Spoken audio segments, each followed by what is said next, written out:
Live प्रक्षेपण होणार आहे. आपण कृपया कुठे जाऊ नये. काहीच वेळात म्हणजे 5 वाजता सगळ्यांनी जॉईन व्हावे. गेलं का नाही ते फिरते गोल गोल. आता समाप्त सुरू करतो. अरुण गोडबोलेंचं काही वेळात लाईव्ह प्रक्षेपण होणार आहे. आपण कृपया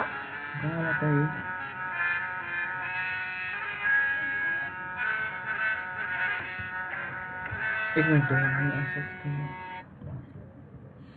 अरुण गोडबोलेंचं काही वेळात लाईव्ह प्रक्षेपण होणार आहे. आपण कृपया कुठे जाऊ नये. 5 वाजता जॉईन व्हावे सगळ्यांनी. 2 झाले जॉईन.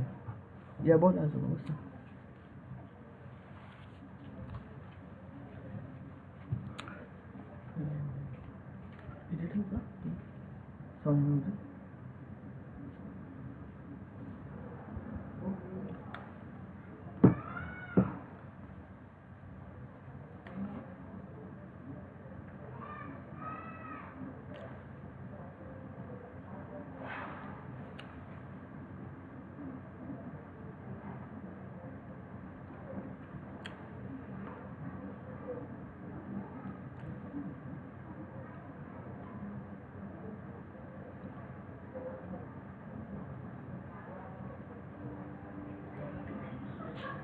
नमस्कार. रोजच्याप्रमाणे आपण प्रक्षेपण सुरू करतो आहे. 5ला अजून 3-4 मिनटं कमीच आहे. कदाचित एकांत असल्याचा गुण आहे की थोडं वेळच्या वेळी असलेलं बरं, थोडं मी 2 मिनटं आधीच गेलेलं बरं. लॉकडाऊनचा कार्यक्रम चालू आहे आणि आवाजही बहुतेक आता व्यवस्थित येत असलेली माझी कल्पना आहे. आजच्या भागाला सुरुवात करण्यापूर्वी काल एक 2-3 प्रश्न मला आले होते SMS-वरती, काही मेलवरती. ही थोडक्यात उत्तरं देतो आणि मग आजच्या ह्याला आपण सुरुवात करूया. एक प्रश्न असा होता की एका गृहस्थांनी व्हील पूर्णपणे आपलं तयार केलं आहे, आपल्या मुलांना दाखवलेलं आहे, परदेशात राहणाऱ्या मुलाला मेलही केलेला आहे आणि अचानक ते गृहस्थ वारले. प्रत्यक्ष ते व्हील एक्झिक्यूट होण्यापूर्वी, म्हणजे त्यावरती सह्या वगैरे होणं, साक्षीदारांच्या सह्या होणं, हे सगळं होण्यापूर्वी, तर ते व्हील कितपत व्हॅलिड धरता येईल असा प्रश्न त्यांचा होता. खऱ्या अर्थानं ह्या व्हीलला तसा काही अर्थ नाही, कारण हे कायदेशीर व्हील होऊ शकणार नाही. व्हीलच्या ज्या कंडिशन्स आहेत, ज्याला आपण व्हॅलिड व्हील म्हणू, वैध मृत्यूपत्र, त्याच्या ह्या अटींची पूर्तता ह्याच्यामध्ये होत नाही. त्यामुळे हे काही व्हॅलिड व्हील धरलं जाणार नाही असं मी त्यांना वैयक्तिक ते सांगितले आणि आपल्या लोकांच्याकरताही माहिती का सांगून ठेवतो. आता वैध मृत्यूपत्राच्या काय अटी आहेत वगैरे आपण तो भाग नंतर येईल. पण आत्ता इतकं बास की जोपर्यंत त्याच्या अटी पूर्ण होत नाही तोपर्यंत असं लिहून ठेवलेला कागद, ज्याच्यावर सही नाही, साक्षीदार नाहीत, इतर अटींची पूर्तता नाही, तो व्हॅलिड मृत्यूपत्र होऊ शकत नाही. हे आपण गृहीत धरून चाला. दुसरा प्रश्न असा एक होता की भाऊ आणि बहीण, 2 भाऊ 1 बहीण, आणि वडील वारलेत. बहिणीची क्वेरी होती मला की आमचे आर्ट डायरेक्टर इथे आहेत, बसा इथे, बसा टेक्निकल डायरेक्टर, नाही इथं थांबायला पाहिजे.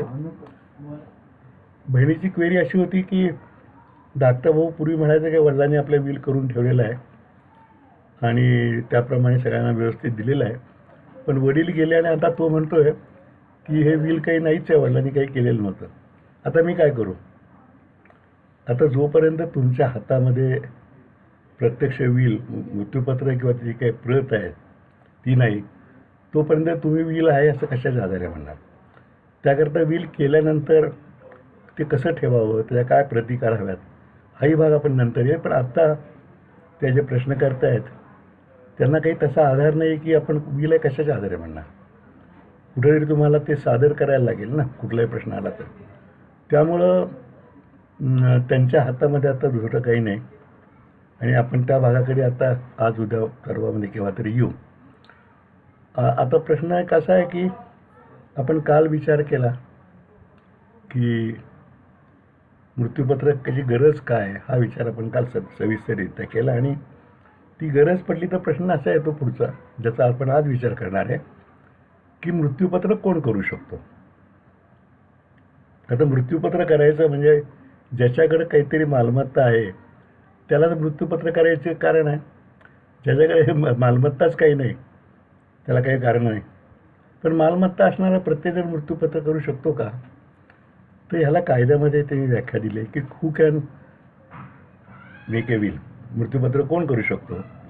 त्याच्यामध्ये ती व्याख्या आहे ती सुटली.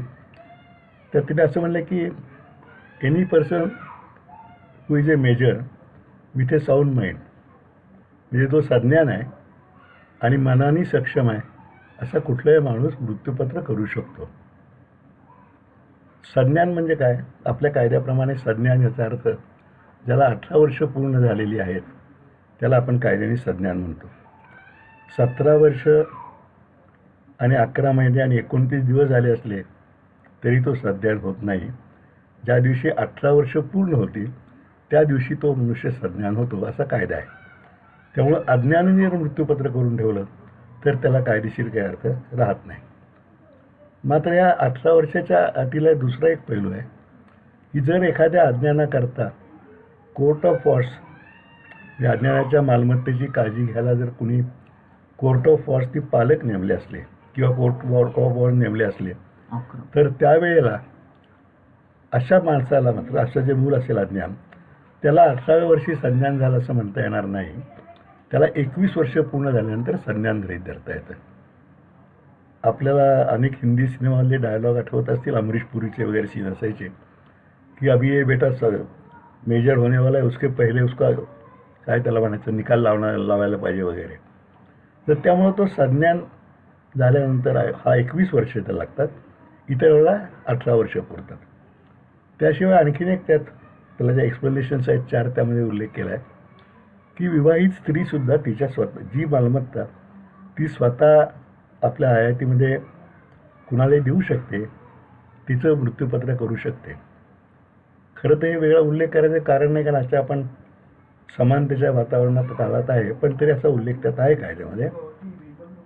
अनेकदा जुन्या पद्धतीमध्ये स्त्रीची स्वतःची अशी काही मालमत्ता नसायची, पण त्यातसुद्धा आपल्या जुन्या शास्त्रकारांनी एक ठेवलेलं आहे की लग्नाच्या वेळेला किंवा लग्नापूर्वी लहानपणापासून वेगवेगळ्या कारणाने मिळालेले जे दागिने असतील, लग्नात मिळालेले जे दागिने असतील, नवऱ्याकडनं, सासरच्या माणसांच्याकडनं किंवा इतर नात्याकडनं, ते दागिने तिथं स्त्रीधन समजलं जातं आणि ती सर्व दागिन्यांची मालकी पूर्णपणे त्या स्त्रीकडे असते. त्यामुळे विवाहित स्त्रीसुद्धा आपल्या अशा मालमत्तेचं मृत्यूपत्र करून ठेवू शकते. असं मी घटकावर पण धरू की नवऱ्याच्याच मालकी सगळं आहे, स्त्रीच्या मालकीचं काही नाही आहे. आता तसं आत्ताच्या काळामध्ये आपण मुश्किल आहे, पण कायदा करताना तेव्हा ती परिस्थिती असणार 1956 साली. त्यामुळे तो स्पष्ट उल्लेख केलेला आहे. दुसरा उल्लेख आहे त्यातला जो येतो की एक मेजर हा वयाने संज्ञान असणं हा मुद्दा त्यामुळे निष्कर्ष काढायला सोपा. 18 वर्ष पूर्ण आहेत काही खात्री केली किंवा कोर्ट ऑफ वॉर्सच्या तव्या असलं तर 21 वर्ष पूर्ण आहेत काही खात्री केली की विषय संपला. पण अनेक वेळा मुद्दा असा येतो की एखाद्या माणसाला शारीरिक व्यंग असतं, कुणीतरी मुका आहे, बहिरा आहे, आंधळा आहे, शारीरिकदृष्ट्या अपंग आहे. अशा वेळेला साऊंड माइंड हा जो शब्द आहे त्या शब्दाचा शब्दच्छल काढण्याची शक्यता असते. आता जो मुका मनुष्य आहे त्याला ऐकू येतं पण बोलता येत नाही, पण तो लिहून आपलं मृत्यूपत्र करू शकतो. जो बहिरा आहे त्याला ऐकू येत नाही पण वाचून तो सांगू शकतो. मुका बहिरा दोन्हीतलो खानाखुणा सहाय्यानं सांगू शकतो. आणि हे ते सांगितलेलं कागदावर उतरल्यानंतर त्यांना जर ते परतावून पाहिजे क्षमता असेल, मनस्थिती मानसिकता त्यांची चांगली असेल तर ते आपलं मृत्यूपत्र करू शकतात. अनेकदा एखाद्या माणसाला फिट्स किंवा अन्यथा असा एखादा वेडाचा झटका येत असतो, ज्याला आपण एपिलेप्सी म्हणतात किंवा टेक्निकली वेडाचा अंदाज झटका येतो, तो उन्मनी अवस्थेत असतो मध्ये काही काळ. तर अशा माणसाच्या बाबतीत काय आहे कायद्यात तर जेव्हा तो भानावरती असेल, म्हणजे वेडाच्या झटक्यातनं बाहेर पडलेला असेल, सक्षम मना असेल, त्याला कळत असेल, अशा वेळेला जर त्यांनी मृत्यूपत्र केलं असलं तर ते सुद्धा ग्राह्य धरावं असं अर्थ. म्हणून अनेकदा किंवा बहुतेक वेळ हल्ली मृत्यूपत्र करताना त्यासोबत डॉक्टरचं सर्टिफिकेट घ्यायची एक प्रथा आहे आणि ते आवश्यकसुद्धा आहे. आपण मृत्यूपत्र कसं करायचं यावेळेला त्याचा सविस्तर विचार करू. पण आता उल्लेख करून ठेवतो की डॉक्टरनी जे सर्टिफिकेट दिलं की हे मृत्यूपत्र करताना सदरचे ग्रहस्थांना मी तपासलेलं होतं आणि ते साऊंड माइंडमध्ये होते, म्हणजे मनाच्या सक्षम अवस्थेत नव्हते, असा दाखला जर असला तर मग माझा प्रश्न येणार नाही की त्याच्याबद्दल शंका घ्यायचं काही कारण पडेल असं मला स्वतःला वाटत नाही. त्यामुळं ह्या सगळ्या गोष्टी आपण बघणं आवश्यक आहे की त्याला अधिकार आहे का. जर अधिकार नसला तर मग काय करणार. समजा एखादा माणूस वेडाच्या भारात त्यांनी काही जगानं काही लिहून घेतलं आणि असं सिद्ध करू शकलो आपण की हे यांनी शुद्धीवर असताना नाही, म्हणजे भानावर असताना नाही केलं, तर ते मृत्यूपत्र अर्थातच अवैध ठरेल. संज्ञांच्या बाबतीत एक गमतीशीर किस्सा मला आठवतो की मी ज्यांच्या चर्चेतनं मला हे खरं पुस्तक लिहायची किंवा विलचा अभ्यास करायची प्रेरणा झाली ते जी.के. दिवाकर, म्हणजे तात्या दिवाकर, ज्येष्ठ विज्ञान, आज ते नाही आहेत, पण ते देशस्थ आणि मी कोकणस्थ. देशस्थ आयुर्वेदी, त्यामुळे ज्ञानेश्वर माऊलींचा मोठा फोटो त्यांच्याकडे होता. तेव्हा ही चर्चा आमची संज्ञान चालू असताना म्हणलं, हो तात्या, तुमचे ज्ञानेश्वर माऊली तुमचे म्हणजे आपले सगळ्यांचेच, की त्यांनी खरोखरी जगाला सगळं शिकवलं, पण जर समजा त्यांनी विल करून ठेवलं असतं तर ते मात्र इनव्हॅलिड झालं असतं. कारण माऊलींनी 16व्या वर्षीच ज्ञानेश्वरी पूर्ण झाल्यानंतर समाधी घेतली, आपल्याला माहीत आहे. म्हणजे कायद्याच्या काही गमती आहेत की अनेकदा 14व्या-15व्या वर्षी मुलं अतिशय हुशार असली असतं, पण अशा मुलांनी केलेलं विल व्हॅलिड मात्र ठरणार नाही हे निश्चित आहे. म्हणजे करता, ज्याला आपण विल करणारा म्हणू आपण, टेस्टॅटर असं इंग्लिशमध्ये म्हणतो, तो ह्या सगळ्या कंडिशन्समध्ये जर बसत असला तरच ते मृत्यूपत्र व्हॅलिड दिलं जाईल. आणखीन एक प्रश्न बरेचदा विचारला जातो की काही माणसं अतिशय व्यसनी असतात. आता ह्या लॉकडाऊनच्या काळामध्ये तुम्ही चर्चा ऐकत असाल की राज्यामध्ये मद्यबंदी, दारूची दुकानं बंद आहेत, ती उघडावीत का नाही उघडावीत. अनेक लोक ती उघडावीत अशा मताचे आहेत. त्याचे कारणं वेगवेगळी दिलेली आहेत की लोकांना शांत ठेवायला उपयोग होईल किंवा राज्याला महसुली तूट फार येते त्याकरता उपयोग होईल. असा एखादा समजा, ज्याला सोप्या भाषेत आपण दारूला म्हणतो, असा जर इसम असला तर त्यांनी केलं मृत्यूपत्र व्हॅलिड करायचं का नाही. तर जो आपण मानसिक सक्षमतेला आधार धरलेला आहे वेड्याच्या बाबतीत, कारण अशी दारू प्यायलेली माणसं जी खूप असतात ती भानावर नसतात, तर मात्र अशांच्या बाबतीत ते जेव्हा भानावर असतील, म्हणजे 24 तास असे काही असू शकणार नाही, केव्हा तरी मध्येच येतील, त्यावेळेला जर त्यांनी मृत्यूपत्र केलं असलं तर ते मृत्यूपत्र ग्राह्य धरलं जाईल असं कायदा आपल्याला सांगतो. आता जेव्हा मृत्यूपत्रावरनं वाद सुरू होतात तेव्हा त्या सगळ्या मुद्द्यांचा कस लागतो. पण मृत्यूपत्र करताना ही काळजी घेणं आवश्यक आहे की जे मृत्यूपत्र आपण करतो किंवा ज्या पक्षकाराचं करतो किंवा नातेवाईकाचं करतो त्यामध्ये ह्या सगळ्या कंडिशन्स सॅटिस्फाय होत आहेत का नाही. आता ह्या पहिल्या मुद्द्यानंतर दुसरा मुद्दा जो येतो तो येतो की मृत्यूपत्र केव्हा करावं. अनेकदा लोकांच्यामध्ये मृत्यू ह्या विषयावीच भय असतं. आता तर ते कोविड-19चं प्रकरण चालू आहे, माणसं प्रचंड मनातनं घाबरलेली आहेत. त्यामुळं मृत्यूचं नुसतं नाव काढलं तरी माणसं विसरतात आणि त्यामुळं मृत्यूपत्र हा विषय कशाला उगीच असंही म्हणणारी लोक आहेत. परंतु ज्याला सजगपणे जगायचं आहे त्याला सजगपणे मरायचं सुद्धा सुचलं पाहिजे. कारण नंतर आपल्या मागे वाद होऊ नयेत आपल्याला पाहिजे. काल आपण कारणं बघितली की मृत्यूपत्र का करावं, तर तेव्हा हे मृत्यूपत्र करावं केव्हा, त्याला असं काही ठोस नियम सांगता येत नाही. त्या व्यक्तीची शारीरिक परिस्थिती, आर्थिक परिस्थिती, कौटुंबिक परिस्थिती या सगळ्याचा विचार करून त्यांनी हा निर्णय घ्यायला पाहिजे की आपण मृत्यूपत्र केव्हा करायला पाहिजे. एक तर गोष्ट नक्की आहे की मृत्यू ही केव्हा येणार आहे, मृत्यू येणार ही गोष्ट निश्चित आहे, पण केव्हा येणार हे अनिश्चित आहे. काल आपण समर्थांच्या कष्टाचा उल्लेख केला तर मी, सरिता संचिताचे शेष काहीच नवरे अवकाश भरता न भरता निमिष जावे लागे. माणूस क्षणापूर्वी बसतो, तो क्षण गेला की त्याचा श्वास थांबतो. क्षणापूर्वीचा जिवंत माणूस एका क्षणानंतर मृत झालेला असतो. तेव्हा ही अनिश्चितता जी आहे त्याकरता योग्य काळी योग्य वेळी मृत्यूपत्र करून ठेवावं असं म्हटलं जातं. आता ही योग्य वेळ कुठली, ती जेणे आपली परिस्थिती बघून ठरवायची. सहसा आपण जर बघितलं तर मनुष्याच्या आयुष्याचे जे टप्पे आहेत ते साधारणपणे गृहस्थाश्रमानंतर 25 नंतरचा गृहस्थाश्रम सुरू होतो आणि तो 40-45पर्यंत मोठ्या उमेदीने आपला व्यवसाय, उद्योग, नोकरी यात काम करत असतो. आणि याच काळात आपल्या कुटुंबाकरता, स्वतःकरता भविष्यकाळाची तरतूद म्हणून संचय करत असतो. वेगवेगळ्या प्रकारची गुंतवणूक करत असतो, घर घेत असतो, शेअर्स घेईल, फिक्स डिपॉझिट ठेवेल. आणि ह्या उमेदीच्या काळामध्ये ह्या उमेदीच्या काळात संपता तरी ते मृत्यूपत्र केलेलं जास्त योग्य.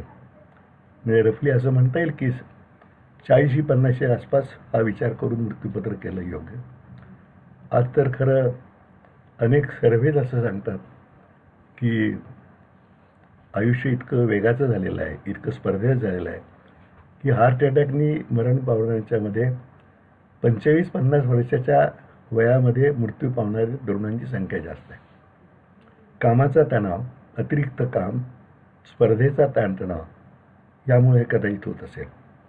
पण जे काय असेल ते असेल, साधारणपणे आयुष्यामध्ये थोडंसं सुस्थिर होत आल्यानंतर मृत्यूपत्र करावं असं मला स्वतःला वाटतं. कबीराचा एक दोहा आहे, तो असं म्हणतो की काल करे सो आज कर, आज करे सो अब, पल में परलय होएगा, बहुरी करेगा कब. अर्थ म्हणजे उद्या करायला ते आज कर, आज करण्यास ते आत्ताच कर, पळभरामध्ये प्रलय होईल आणि मग अनेक गोष्टी करण्यास त्या केव्हा करशील. त्यामुळे हा विचार आल्यानंतर त्याची माहिती घेऊन त्या वेळेला ते करून ठेवणं हे इष्ट आहे असं मला स्वतःला वाटतं.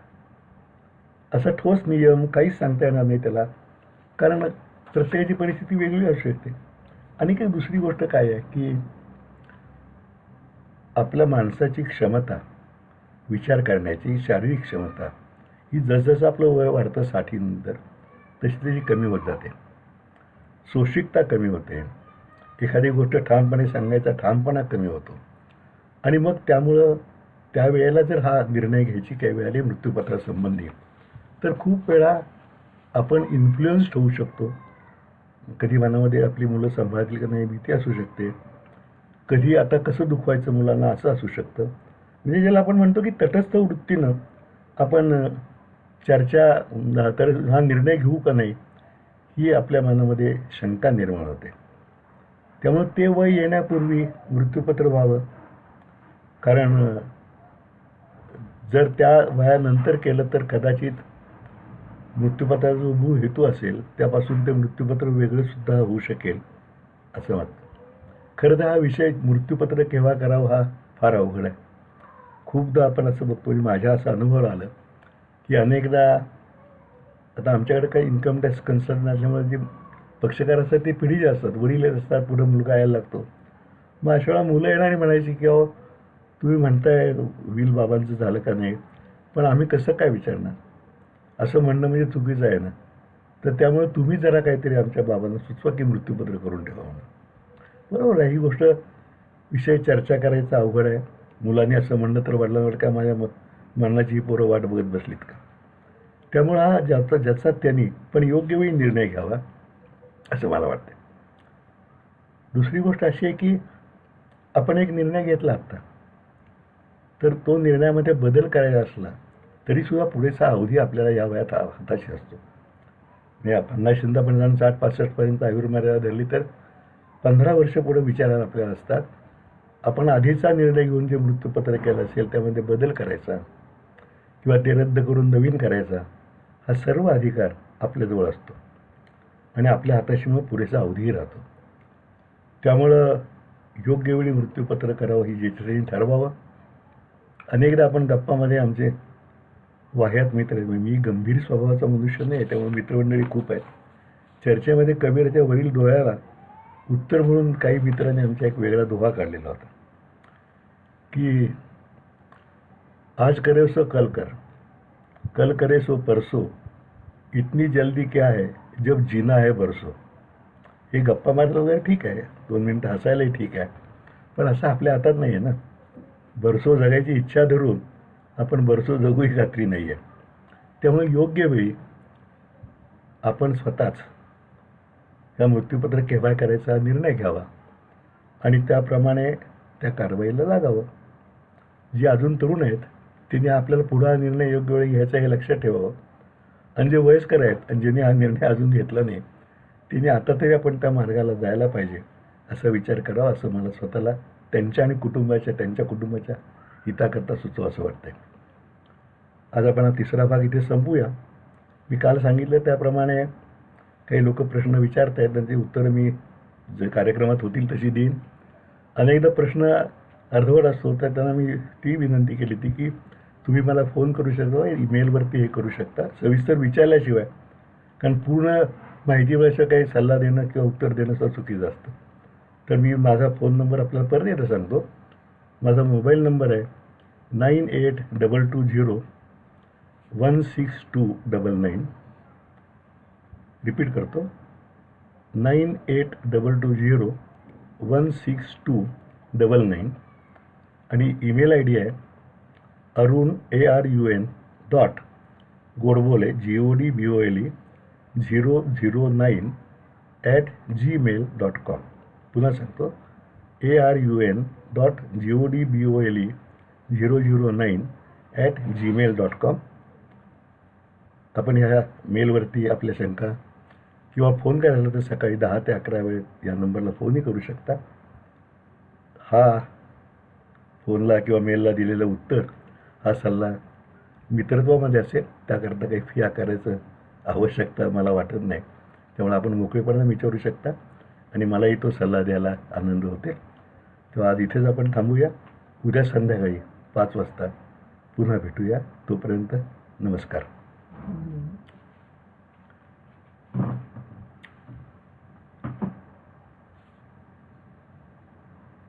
22 मिनिटं झाली.